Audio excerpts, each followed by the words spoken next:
Good evening and welcome back to Reading the Scriptures. I am Brian. Thanks for joining me today.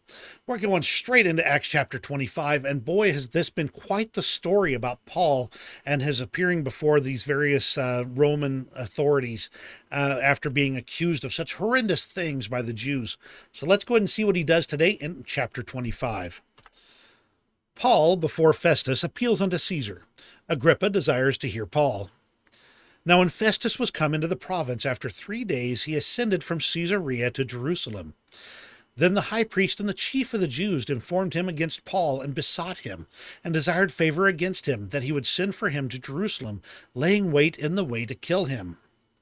But Festus answered, that Paul should be kept at Caesarea, and that he himself would depart shortly thither. Let them therefore, said he, which among you are able, go down with me and accuse this man, if there be any wickedness in him. And when he had tarried among them more than 10 days, he went down unto Caesarea, and the next day, sitting on the judgment seat, commanded Paul to be brought. And when he was come, the Jews which came down from Jerusalem stood round about, and laid many and grievous complaints against Paul, which they could not prove. While he answered for himself, neither against the law of the Jews, neither against the temple, nor yet against Caesar, have I offended anything at all. But Festus, willing to do the Jews a pleasure, answered Paul and said, Wilt thou go up to Jerusalem, and there be judged of these things before me? Then said Paul, I stand at Caesar's judgment seat, where I ought to be judged. To the Jews have I done no wrong, as thou very well knowest. For if I be an offender, or have committed anything worthy of death, I refuse not to die. But if there be none of these things whereof these accuse me, no man may deliver me unto them. I appeal unto Caesar. Then Festus, when he had conferred with the council, answered, Hast thou appealed unto Caesar? Unto Caesar thou shalt go. And after certain days, King Agrippa and Bernice came unto Caesarea to salute Festus. When they had been there many days, Festus declared Paul's cause unto the king, saying, There is a certain man left in bonds by Felix, about whom, when I was at Jerusalem, the chief priests and the elders of the Jews informed me, desiring to have judgment against him. To whom I answered, It is not the manner of the Romans to deliver any man to die before that he which is accused have the accusers face to face, and have license to answer for himself concerning the crime laid against him. Therefore, when they were come hither without any delay on the morrow, I sat on the judgment seat, and commanded the man to be brought forth, against whom when the accusers stood up, they brought none accusations of such things as I supposed, but had certain questions against him of their own superstition, and of one Jesus which was dead, whom Paul affirmed to be alive. And because I doubted of such manner of questions, I asked him whether he would go to Jerusalem, and there be judged of these matters.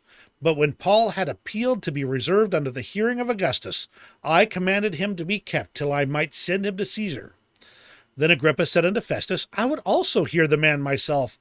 Tomorrow, said he, thou shalt hear him. And on the morrow, when Agrippa was come, and Bernice with great pomp, and was entered into the palace of hearing, with the chief captains and principal men of the city, at Festus' command, Paul was brought forth. And Festus said, King Agrippa, and all men which are here present with us, ye see this man, about whom all the multitude of the Jews have dealt with me, both at Jerusalem and also here, crying that he ought not to live any longer. But when I found that he committed nothing worthy of death, and that he himself had appealed to Augustus, I have determined to send him, of whom I have no certain thing to write unto my Lord. Wherefore I have brought him forth before you, and specially before thee, O King Agrippa, that after examination had, I might have somewhat to write. For it seemeth to me unreasonable to send a prisoner, and not withal to signify the crimes laid against him. And this is where Festus really plays the politics. He's kissing up to King Agrippa pretty hard here.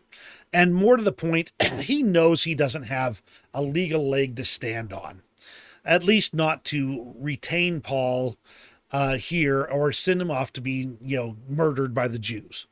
So he is trying to pass the buck, but he's also trying to do it in a way that ingratiates him to everybody. He is the consummate politician here.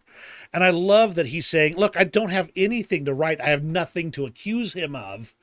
So I want you to talk to him. Maybe I will have something to write down for the reason I'm sending him to Caesar.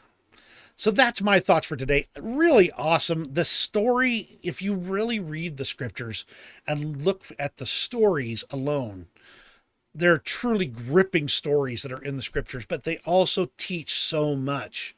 And Paul, being the firm in the faith man that he was, made certain that he was not going to let the Jews get away with just killing him without going down fighting.